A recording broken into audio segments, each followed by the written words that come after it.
Hello, my name is Matthias Renner. I'm a coach, I'm a mediator, and I'm a Lego Serious Play facilitator. I'm the founder of Brickolution, and I live in Frankfurt, let's call it in the heart of Europe. And I work in French, in English, and of course in German as well.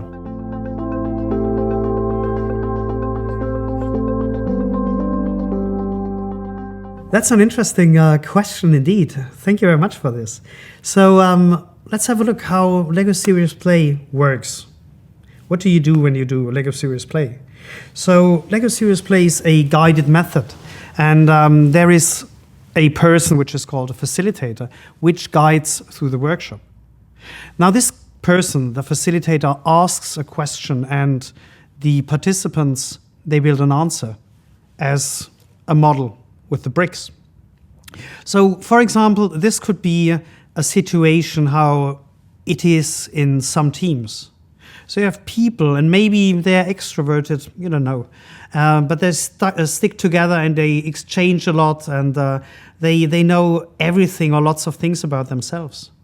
And then you have these other people, these, well, let's call them the lonely guys, and they feel that they are separated from everything. They don't belong to the others, and so on. So what you do with Lego Serious Play is by inviting everyone through a question to build an answer.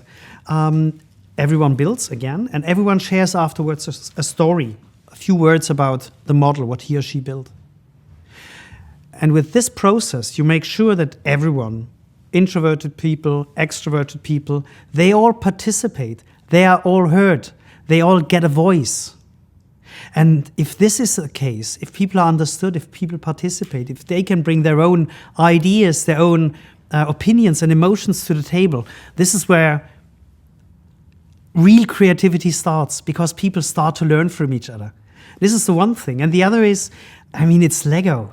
You ask people to build a model as an answer to a question. And maybe they don't have an answer, but it's Lego. They just start building. So if you do Lego Serious Play, people are sucked into the play, are sucked into the game. They start building. They get into a flow. And while they are in the flow, they start to forget what's happening outside. They're focusing on their problem, on the complex problem that they want to solve.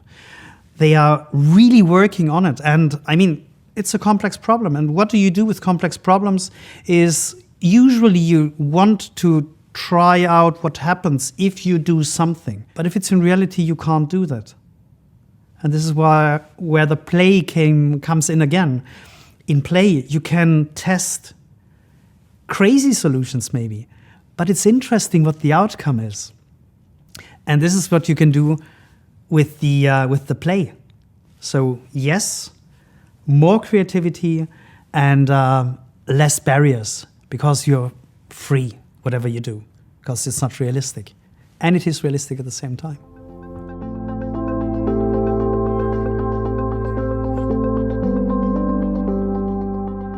In fact, yes, this is where Lego Serious Play comes from and what it is used for. So in fact, the more complex the problem is, the more likely is it that you can use Lego Serious Play.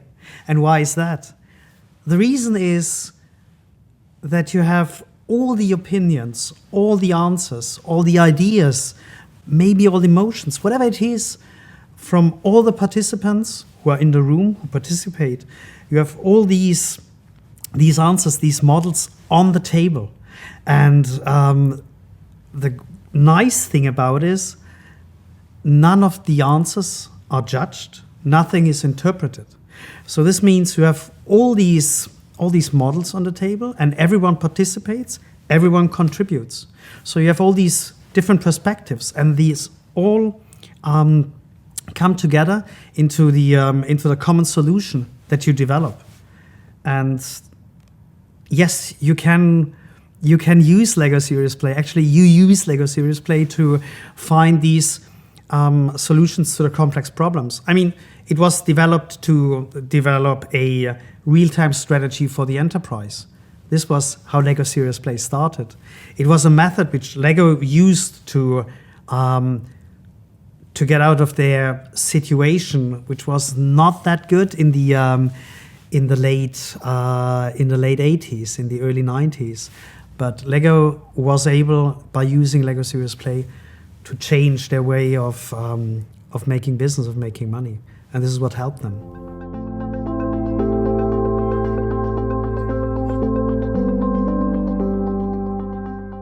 Indeed, I have. So it was an awesome workshop, to be honest. It was last summer, and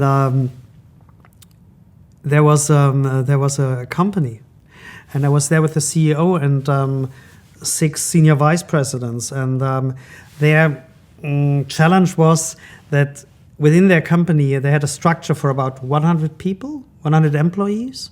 And at this moment in the summer, they have been already 170, 180 roughly.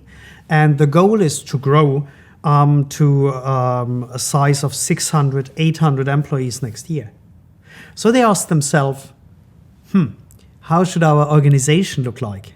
Is this possible to create something with Lego Serious Play? And of course, the answer was yes. So what we did there is we worked on how the company looked like. It was an analysis how the company looked like at this moment, to develop a picture altogether, and then to find out how it needs to be in the future.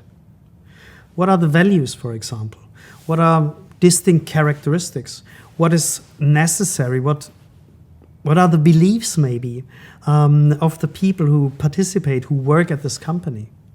And was the same here. We developed a model, or they developed a model together.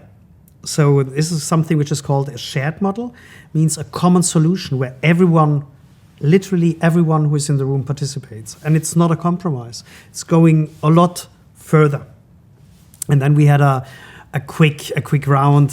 What could influence the future situation, the future structure, the future organization, and if something happens, whatever it is, what could they do? So it was a kind of a small simulation afterwards, and it was an amazing outcome.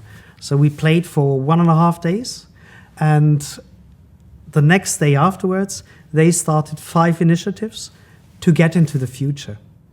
And this is possible with Lego Serious Play because the participants, they see literally their future. And this means they want to implement it. They want to arrive in the future. They want to make the Lego model being alive. And this is what it is about.